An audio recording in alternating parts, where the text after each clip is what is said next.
നമസ്കാരം. ഗുരുവായൂർ അമ്പലം നടയിൽ ഞങ്ങൾ വ്യാഴാഴ്ച സിനിമ കണ്ടതാണേ. ദുബായിലാണ് കണ്ടത്. നൈറ്റ് ഷോയാണ് കണ്ടത്. നമ്മൾ ഒത്തിരി സിനിമകൾ ദുബായിൽ തന്നെ കണ്ടിട്ടുണ്ട്. അപ്പോൾ ഇതൊരു വീക്കെൻഡ് ഡേ അല്ല സിനിമ റിലീസായത്. എന്നിട്ട് പോലും ഈ ഹൗസ്ഫുള്ളായിരുന്നു ഷോ.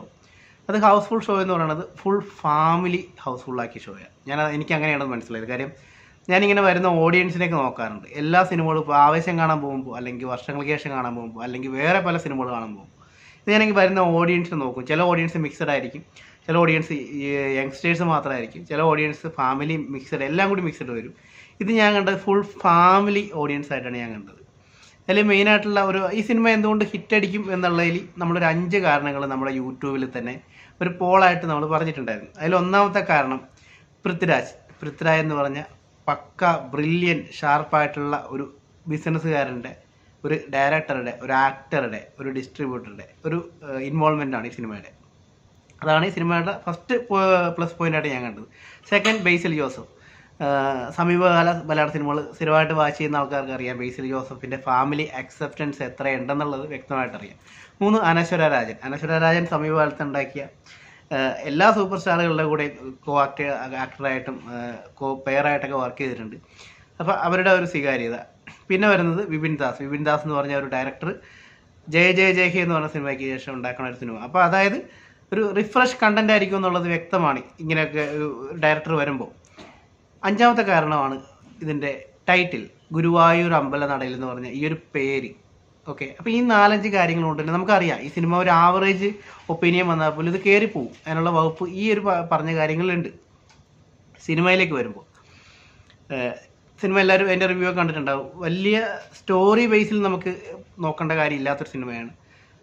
പക്കായിട്ടൊരു എൻ്റർടൈൻമെൻറ്റ്, നമ്മളൊരു എൻ്റർടൈൻമെൻറ്റിലേക്ക് അങ്ങോട്ട് പോവുക, ഒരു റിഫ്രഷ്മെൻറ്റ്, അതിനുള്ള വകുപ്പാണ് ആ സിനിമ ചെയ്തു വെച്ചിരിക്കുന്നത്. പിന്നെ നമുക്ക് പണ്ട് കാലം നമുക്ക് ഈ സിനിമ ഇറങ്ങുന്നതിന് മുന്നേ ഈ നമ്മുടെ കോവിഡിന് ശേഷം പൃഥ്വിരാജ് കടുവ എന്ന് പറഞ്ഞ സിനിമ ചെയ്യണ സമയത്ത് എന്തുകൊണ്ട് കടുവ എന്ന് പറഞ്ഞ സിനിമ ചെയ്യണം, അല്ലെങ്കിൽ എന്തുകൊണ്ട് കടുവ എന്ന് പറഞ്ഞ സിനിമ വരണം എന്ന് പൃഥ്വിരാജ് അന്ന് പറഞ്ഞ റീസൺ ഉണ്ട്. ഏതാണെന്ന് വെച്ച് കഴിഞ്ഞാൽ 2011 തുടങ്ങി ട്രാഫിക് എന്ന് പറഞ്ഞ സിനിമ ഉണ്ടാക്കിയ ഒരു പക്ക ഒരു പ്രകൃതി സിനിമ, അല്ലെങ്കിൽ ഒരു റിയലിസ്റ്റിക് സിനിമ എന്ന് പറയുന്നത് അതിൻ്റെ ഒരു ഓളം ഭയങ്കരമായിരുന്നു. അത് കുറേ വർഷം നിന്നു. ഇപ്പോഴും റിയലിസ്റ്റിക് സിനിമകൾ ഇറങ്ങുന്നുണ്ട്. അങ്ങനെ ഒത്തിരി ആക്ടേഴ്സ് അവരുടെ ജെനുവിനായിട്ടുള്ള പെർഫോമൻസ് നമുക്ക് കാണാൻ പറ്റി. അതാണ് റിയലിസ്റ്റിക് സിനിമ എന്നുള്ളത്.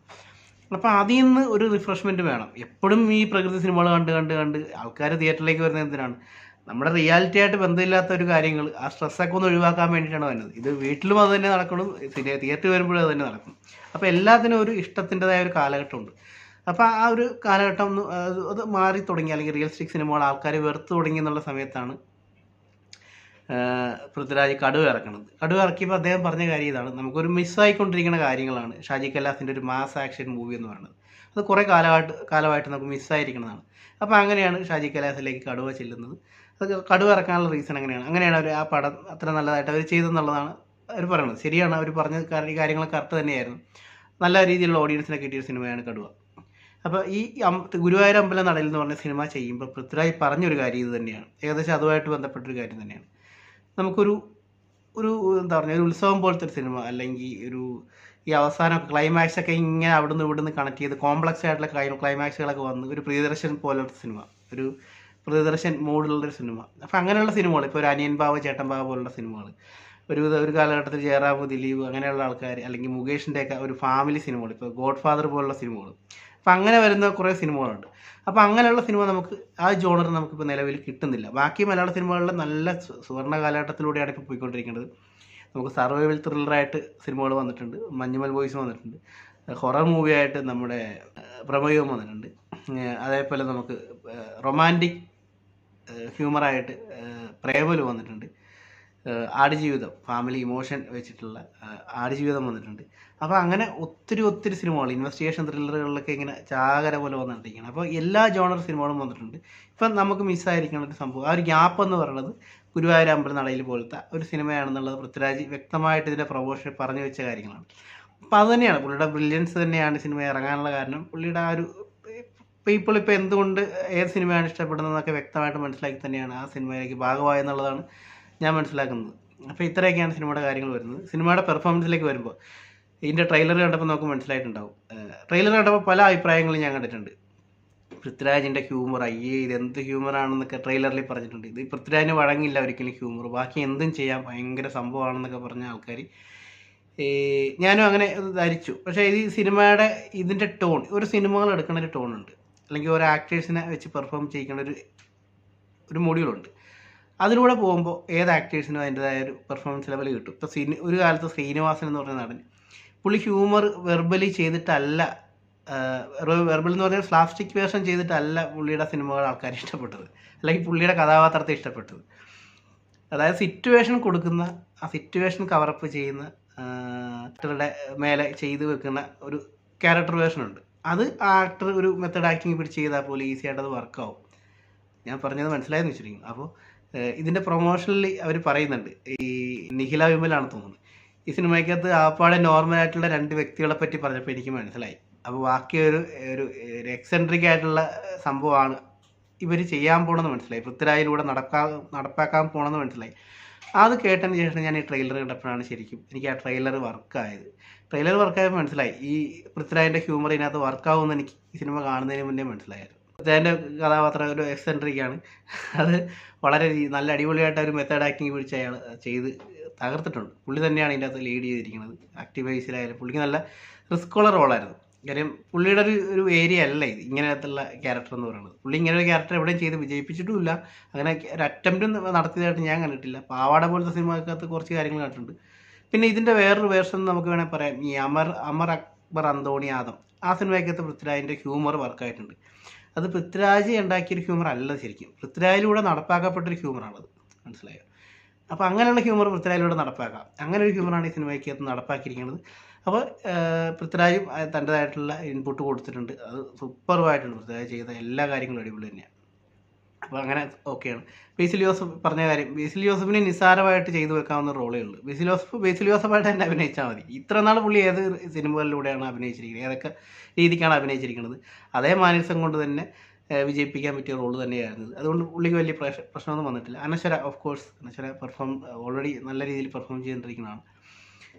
അതിൽ അതേ മാനറിസംസ് തന്നെ ഇതിനകത്ത് തന്നെ പിടിച്ച് അടിപൊളിയായിട്ട് ചെയ്തിട്ടുണ്ട്. നിഖില വിമൽ അടിപൊളിയായിട്ടുണ്ട്. പുള്ളിക്കാരത്തി എന്തുകൊണ്ട് പുള്ളിക്കാരത്തിനെ ഈ സിനിമയ്ക്കകത്ത് ചൂസ് ചെയ്യുന്നുള്ളത് പുള്ളിക്കാരത്തിയുടെ പല ഇൻ്റർവ്യൂസിൽ അല്ലെങ്കിൽ പുള്ളിക്കാരത്തിയുടെ ഒരു രീതികൾ കാണുമ്പോൾ അറിയാം.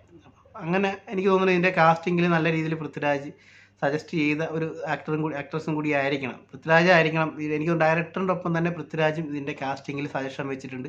അങ്ങനെ വന്ന ഒരാളാണ് നിഖില വിമൽ എന്ന് എനിക്ക് ഇതിനകത്ത് പെർഫോമൻസ് കണ്ടപ്പോൾ തോന്നി.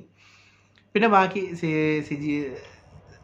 സിജി സണ്ണി, അങ്ങനെയുള്ള ഇവരുടെ ബേസിലിൻ്റെ കൂട്ടുകാരായിട്ട് വരുന്ന കുറച്ച് ആൾക്കാരൊക്കെ ഉണ്ട്. പിന്നെ ജോമോനാണ് തോന്നുന്നു പുള്ളിയുടെ പെർഫോമൻസ്, അയ്യോ അതൊരു രസമായിരുന്നു കേട്ടോ. പുള്ളി ഒരു ഇതായിട്ടൊക്കെ വരുന്ന രീതികളെ. പിന്നെ സ്ലാപ്സ്റ്റിക് ആയിട്ടുള്ള കുറച്ച് ഹ്യൂമറുണ്ട്, അത് നല്ല രീതിയിൽ വർക്കായിട്ടുണ്ട് ഈ ജോമോൻ്റെയൊക്കെ. പിന്നെ ബൈജു, ജഗദീഷ്, പിന്നെ ഇവരുടെ വേലക്കാരി, ആ വേലക്കാരി തന്നെയാണ് തോന്നുന്നത് നമ്മുടെ ഈ സിനിമയ്ക്കകത്ത് ജയ സിനിമയ്ക്കകത്തുള്ള ആൾക്കാർ തന്നെ. രേഖ, അമ്മയായിട്ട് രേഖയും വരുന്നുണ്ട്, വേറൊരു നടി വരുന്നുണ്ട്, പേരെനിക്കറിയില്ല. അപ്പം മൊത്തത്തിൽ ഈ സിനിമ പറയുകയാണെന്നുണ്ടെങ്കിൽ പല ഏരിയയിലും കണക്ട് ചെയ്ത് പോകുന്നുണ്ട്. അതായത് ഞാൻ നമ്മുടെ റിവ്യൂവിൽ എഴുതിയത് A to Z കാര്യങ്ങൾ വരുന്നുണ്ടെന്നുള്ളതാണ്. അത് A to Z എന്ന് പറഞ്ഞു കഴിഞ്ഞാൽ ഈ സിനിമയുടെ സ്ക്രിപ്റ്റ് പോകുന്ന കുറേ ഏരിയകളുണ്ട്, കണക്ട് ചെയ്ത് ഇങ്ങനെ പോകുന്നത്. ആ ഏരിയകളിൽ നിന്നെല്ലാം ഹ്യൂമർ ഇങ്ങനെ പൊങ്ങി വരുന്നുണ്ട്. അതായത് ഈ സിനിമ തുടങ്ങി ചിരിച്ച ആൾക്കാർ എനിക്ക് തോന്നുന്നു അവസാനം വരെ ഇത് ചിരിച്ചിട്ടുണ്ട്, തിയേറ്ററിൽ അത്രയും ചിരി ഉണ്ടാക്കിയിട്ടുണ്ട്. അതായത് ഓരോ ഏരിയകളിലും ഹ്യൂമർ കണക്ട് ചെയ്യുന്നുണ്ട്. അത് ചില ആൾക്കാർക്ക് ചിരി വരുന്നുണ്ട്, ചില ആൾക്കാർ ചിരി വരുന്നില്ല. ചില ആൾക്കാർ നല്ല രീതിയിൽ എല്ലാ കണക്ട് ചെയ്ത് വരുന്ന ഹ്യൂമറുകളെല്ലാവരും ചിരിക്കുന്നുണ്ട്. അപ്പോൾ അതിൻ്റെ പ്രത്യേകത എന്ന് പറഞ്ഞാൽ നമ്മൾ ഈ സിനിമ തിയേറ്ററിൽ കാണണം, എങ്കിലേ ഈ പറഞ്ഞ കാര്യങ്ങൾ വർക്കാവുള്ളൂ. ഈ കാര്യം എന്ന് പറയുന്നത്, ഇപ്പോൾ നമ്മൾ ഒറ്റയ്ക്ക് ഇരുന്ന് ചിരിച്ചു കഴിഞ്ഞാൽ നമുക്ക് പറ്റുന്നത് മാത്രമേ ചിലപ്പോൾ ചിരിക്കുകയുള്ളൂ. മറ്റെന്ന് പറയുമ്പോൾ ഏതെങ്കിലും ആൾക്കാർക്ക് ഇഷ്ടപ്പെടുന്ന ഹ്യൂമറൊക്കെ, നമുക്ക് ഹാഫ് മൈൻഡായിട്ട് നിൽക്കുന്ന ഹ്യൂമറൊക്കെ ബാക്കിയുള്ളവരുടെ ചിരി കൂടി കാണുമ്പോൾ അത് ഓട്ടോമാറ്റിക് നമ്മളിലേക്ക് സ്പ്രെഡ് ആവും. ആ ഒരു ഹാപ്പിനെസ് അല്ലെങ്കിൽ ആ ഒരു ചിരി ഓട്ടോമാറ്റിക് നമ്മളുടെ മൂഡ് ആ ഒരു രീതിയിലേക്ക് മാറും. ഞാൻ അങ്ങനെയാണ് ഇത് മനസ്സിലാക്കിയത്. അപ്പോൾ ഒരു തിയേറ്ററിൽ എക്സ്പീരിയൻസിൽ വാച്ച് ചെയ്യുമ്പോൾ നമ്മൾ എന്തായാലും ഇതിനകത്ത് അത്യാവശ്യം ഒരു സ്റ്റാർട്ട് കിട്ടിക്കഴിയുമ്പോൾ ഓട്ടോമാറ്റിക് നമ്മൾ ആ ഒരു ഓളത്തിൻ്റെ കൂടെ എൻജോയ് ചെയ്ത് നല്ലൊരു രസകരമായിട്ട് തിയേറ്റർ എക്സ്പീരിയൻസ് ആയിട്ട് കയറിപ്പോവും. എനിക്ക് അങ്ങനെയാണ് മനസ്സിലായത്. അപ്പോൾ ഇത്രയൊക്കെയാണ് സിനിമയുടെ മൊത്തത്തിലുള്ള ഒരു കാര്യങ്ങളെന്ന് പറയുന്നത്. പിന്നെ ഇന്നത്തെ റെഫറൻസ് വന്നിട്ടുണ്ട്. ഇപ്പോൾ നമ്മുടെ കണ്ണാം തുമ്പി പോരാമെന്ന് പറഞ്ഞ പാട്ടിൻ്റെ റെഫറൻസ് വരുന്നുണ്ട്. പിന്നെ ഒരു ഹിന്ദി പാട്ടിൻ്റെ വരുന്നുണ്ട്, പിന്നെയും ഡയലോഗുകൾ വരുന്നുണ്ട്, ദൃശ്യത്തിലെ ഡയലോഗ് റെഫറൻസ് വരുന്നുണ്ട്, നന്ദനത്തിലെ അതിലെ റെഫറൻസ് സീനുകളും കാര്യങ്ങളും. അയ്യോ അത് ഭയങ്കര സീനായിരുന്നു കേട്ടോ. അപ്പോൾ ഇവർ ഈ ഗുരുവായൂർ അമ്പലം ഇപ്പോൾ ഷൂട്ടിങ്ങിന് കൊടുക്കാറില്ലെന്നുള്ളതാണ് പറഞ്ഞത്. അപ്പോൾ ഷൂട്ട് എടുത്ത് സെറ്റ് ഇട്ടിരിക്കുന്നത് എറണാകുളത്ത് എവിടെയാണ്, അത്യാവശ്യം നല്ല രീതിയിൽ കറക്റ്റായിട്ട് തോന്നിക്കുന്ന രീതിയിലുള്ള കറക്റ്റ് സെറ്റ് തന്നെയാണ് ഇട്ടിരിക്കുന്നത്. അപ്പോൾ ഇത്രയൊക്കെയാണ് സിനിമയുടെ ടോട്ടാലിറ്റി വരുന്നത്. ഏതായാലും ഫാമിലിയായിട്ട് എൻജോയ് ചെയ്യാൻ പറ്റുന്ന ആൾക്കാർക്ക്. ഇപ്പോൾ ഈ സിനിമയുടെ പല ആൾക്കാർ ഇവിടെ കമൻറ്റ് ചെയ്യുന്ന കണ്ടു, ചില ആൾക്കാർക്ക് ചളി കോമഡി ആയിട്ട് തോന്നുന്നു എന്നുള്ളത്. ഈ സിനിമ അവർ ഉദ്ദേശിച്ചിരിക്കുന്ന കോമഡി വേർഷൻ വേറൊരു രീതിയാണ്. എന്ന് വെച്ച് കഴിഞ്ഞാൽ ആ ഒരു രീതിക്ക് നമുക്ക് കണക്ട് ചെയ്തെങ്കിലേ ഉള്ളൂ നമ്മൾ മസിൽ പിടിച്ചെന്ന് ഇരിക്കാണ്ട് ഈ സിനിമ എങ്ങനെ ഏത് ഹ്യൂമറാണ് വർക്കൗട്ട് ചെയ്യാൻ ഉദ്ദേശിക്കുന്നത് അതിലേക്ക് ഉൾക്കൊണ്ട് കഴിഞ്ഞാൽ അത് നമുക്ക് ഈസിയായിട്ട് വർക്കാവും എന്നുള്ളതാണ് എനിക്ക് തോന്നിയത്. പെർഫോമൻസ് വൈസിലും എല്ലാം കൊണ്ടും BGM അടിപൊളിയായിരുന്നു. BGM നല്ല രീതിയിലുള്ള BGM ഒക്കെ ഉണ്ട്. പൃഥ്വിരാജിൻ്റെ അവസാനത്തെ ഒരു സീനിൽ നല്ല ഒരു സ്ക്രീൻ പ്രസൻസ് ഒക്കെ കാണിക്കുന്നുണ്ട്. അപ്പോൾ എല്ലാം കൊണ്ടും ഒരു ഭയങ്കര രീതിയിൽ രസകരമായിട്ടുള്ള കാര്യങ്ങളൊക്കെയാണ് സിനിമയുടെ വന്നിരിക്കുന്നത്. യോഗി ബാബു അയാളുടെ പേരിനാടെ യോഗി ബാബു ആണെന്ന് തോന്നുന്നു. പിന്നെ നമ്മുടെ യോഗി ബാബു അല്ലേ, അങ്ങനെ തന്നെയല്ലേ പേര്. പുള്ളിയുടെ വേഷം എന്ന് പറയണത് പുള്ളീനെ സിനിമയ്ക്കകത്ത് ഇവിടെ കൊണ്ടുവരേണ്ട കാര്യമുണ്ടോ എന്ന് എനിക്ക് സംശയമുണ്ട്. എങ്കിലും അത് ചെയ്തിട്ടുണ്ട്. കാര്യം പുള്ളിനെ പോലത്തെ ഒരു വലിയ ആക്ടർക്ക് കുറച്ചും കൂടി വേറൊരു രീതിക്കുള്ള റോൾ കൊടുക്കാം എന്ന് എനിക്ക് പേഴ്സണലായിട്ട് തോന്നി. പിന്നെ പുള്ളിയുടെ ഒരു ഇമ്പോർട്ടൻ്റ് കാര്യം ഈ സിനിമ എന്ന് പറയുന്നത് പല കാര്യങ്ങളെയും കണക്ട് ചെയ്തുള്ള ഒരു ഹിറ്റടി സിനിമയാണ്. അപ്പോൾ അതിൽ ഒരു ഹിറ്റ് ഫാക്ടറായിട്ട് അവർക്ക് തോന്നിയൊരു കാര്യമായിരിക്കാം യോഗി ബാബുവിൻ്റെ ഒരു എൻട്രി എന്ന് പറയുന്നത്. എന്തായാലും അത് കൊള്ളാം. പുള്ളീനെ ഇൻട്രോ ചെയ്യണതിന് മുന്നേ ഉള്ള സീനുകൾ പറയുന്നുണ്ട് പുള്ളിയുടെ. അപ്പോൾ അതൊക്കെ നല്ല അടിപൊളിയായിരുന്നു.